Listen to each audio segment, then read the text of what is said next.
Kami tidak beranggapan seperti Ya itu, nggak boleh, Majelis. kalau nggak ada anggapan itu buktikan. Uji konsekuensi berikutnya, komposisinya nggak boleh cuma UGM. Baik, kami serahkan kembali kepada majelis komisi.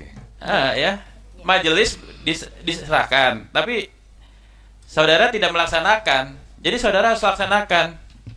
Ya, ini masalah ya. Saya kira itu, Bu. Pak, jadi begini ya, nanti kami minta dilakukan uji konsekuensi ulang, tapi Bapak tidak spesifik menyebutkan misalnya nih ya, ini kan karena ini menjadi hasil uji konsekuensi dari UGM ya, maka Bapak tidak menyebutkan misalnya daftar nilai program sarjana dan program sarjana muda Joko Widodo. Enggak, Pak. Bapak harus melakukan uji konsekuensi secara global. Apakah benar daftar nilai program sarjana itu masuk kategori informasi yang dikecualikan untuk siapapun? Karena kalau dikecualikan itu dia berlakunya umum, Pak, bukan hanya person to person. Apakah kemudian terkait dengan nilai kerja nyata itu menjadi informasi yang dikecualikan? Kalau untuk Pak Jokowi dikecualikan, maka untuk yang lain pun harus dikecualikan, Pak. Nggak mungkin untuk Pak Jokowi dikecualikan terus orang lain minta, Bapak buka aksesnya. Kalau dikecualikan ya informasi itu akan berlaku dikecualikan untuk semua. Kemarin harus dihargai yang namanya perintah majelis, ya. Pemahamannya seperti yang sampaikan Ketua Majelis, bukan dokumennya, tapi formula-formula. Misalnya tadi ijazah seperti apa formulanya? Oh, ada nama, ada data. Jadi tidak dokumennya. Kalau melibatkan pihak lain, itu lebih independen, Pak. Terlepas itu punya siapa, baru dikategorikan lagi. Jadi ketika perintah majelis, kalau Bapak kemarin tidak sepakat, Bapak bahasnya kemarin. Jadi supaya lebih cepat persidangan hari ini, kita melihat beranggapan pertama Bapak tidak menghargai perintah majelis. Ya kan? Kan tidak harus dokumennya. Kita dalam hal ini melihat dokumen itu tidak membedakan pemilik siapa. Ya kan? Jadi nggak usah berdiskusi dalam arti yang di sini saja Bapak memperlihatkan bahwa tidak independen. Ya kan, untuk melihat suatu persoalan. Jadi kalau kemarin perintah majelis ada melihat bahwa ini kalau melibatkan pihak eksternal, maka kajiannya lebih independen. Bukan lebih lagi, memang independen. Tidak harus dokumennya, tapi formula. Kalau ada ijazah seperti ini, kalau KHS data apa saja, tanpa memperlihatkan. Itu. Terima kasih. Apa boleh menanggapi atau? Izin, Bu Ketua. Silakan. Ini seluruhnya kan berarti dari UGM ya. Iya. Apa saudara Bentar. Memohon sebentar ya. Saudara termohon, ini berarti seluruhnya dilakukan oleh UGM. Berarti UGM tidak menganggap ada entitas akademik lain selain UGM yang mengerti Yang masalah handphonenya bunyi ini. tolong dimatikan ya. Ini UGM berarti tidak menganggap dalam tema KHS atau perlindungan data pribadi atau keterbukaan informasi publik tidak ada pakar dari selain UGM. Ya, oke teman-teman, selamat datang kembali di channel ini. Refli Harun, salinan ijazah Jokowi dari KPU sesuai yang diteliti oleh Rosyuro CS. Nah, teman-teman, ini semakin heboh ya ketika Bonatua Silalahi mendapatkan salinan ijazah Pak Jokowi dari KPU, karena Bonatua Silalahi telah berhasil menangkan gugatannya di KIP, teman-teman, sehingga majelis hakim menyatakan bahwa dokumen atau ijazah Pak Jokowi adalah dokumen publik yang tentu ya tidak boleh dirahasiakan atau item yang ditutupi oleh KPU sebelumnya, yaitu dibukakan kembali. Dan akhirnya teman-teman, ya Bonatua Silalahi ya berhasil mendapatkan salinan itu secara lengkap. Nah, sehingga ya menurut dari Refli Harun, ketika melihat salinan itu, maka katanya salinan ijazah Jokowi dari KPU itu sesuai dengan yang diteliti oleh Rosyuro. Kita tahu apa yang dikatakan oleh Rosyuro ketika meneliti ijazah Pak Jokowi, katanya 99,9% itu palsu katanya. Nah, di sini dikatakan ya Refli Harun ya selaku kuasa hukum dari Roy Suryo ini, teman-teman, kuasa hukum Roy Suryo yaitu Refli Harun menanggapi salinan ijazah Presiden ke-7 Joko Widodo yang diperoleh pengamat kebijakan publik yaitu Bonatua Silalahi. dari KPU atau Komisi Pemilihan Umum, teman-teman. Nah, apa yang disampaikan oleh Refli Harun, katanya keterangan Refli disampaikan di Mapolda Metro Jaya, ya, Jakarta Selatan pada 10 Februari tahun 2026 ini. Nah, teman-teman, Refli mengatakan bahwa pihaknya tidak hanya mendasarkan pada pengakuan semata, ya, tetapi juga pada hasil pengamatan dan juga penelitian. Ya, bukan hanya sekedar pengamatan, teman-teman, ya, diamati maka ya katanya begini-begini, tetapi ya dengan pengamatan dan juga ya penelitian yang akurat. Kita tahu bahwa ya Roy Suryo adalah ahli telematika, ya tentu tahu betul bagaimana dia meneliti ijazah Pak Jokowi.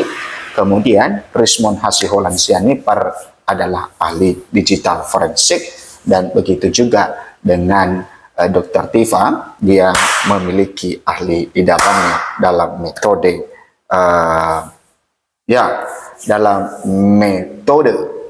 dalam mengungkap bagaimana dengan penyusunan buku Jokowi Sweet Paper ya terhadap ijazah Pak Jokowi. Ia menyebut pihaknya telah melakukan rapat konsolidasi ya terkait saksi dan ahli yang akan diajukan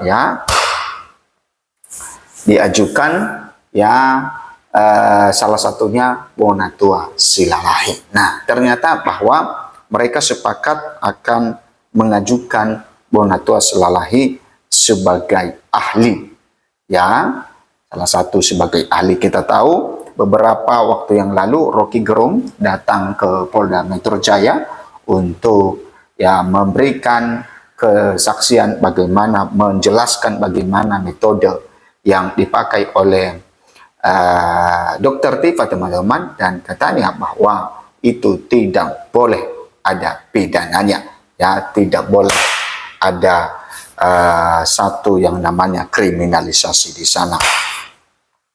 Nah, di sini dikatakan bukan hanya mengaku, ya, kita melihat juga jadi kebetulan kemarin kita melakukan rapat konsolidasi untuk saksi dan juga ahli.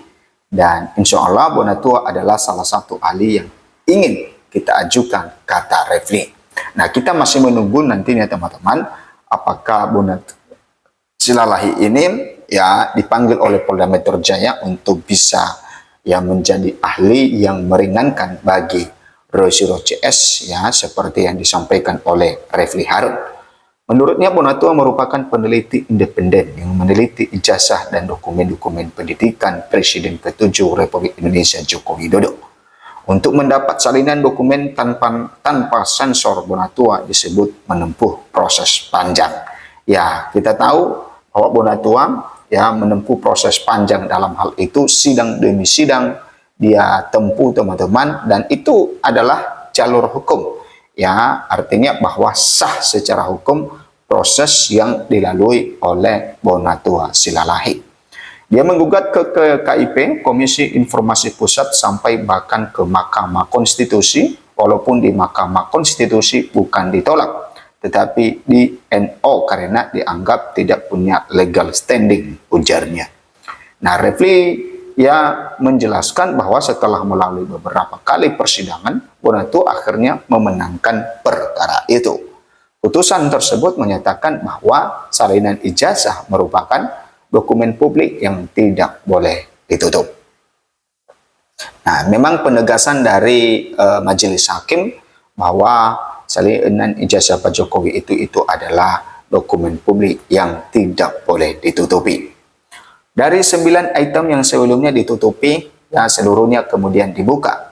Setelah itu dia mendapatkan salinan yang resminya, katanya.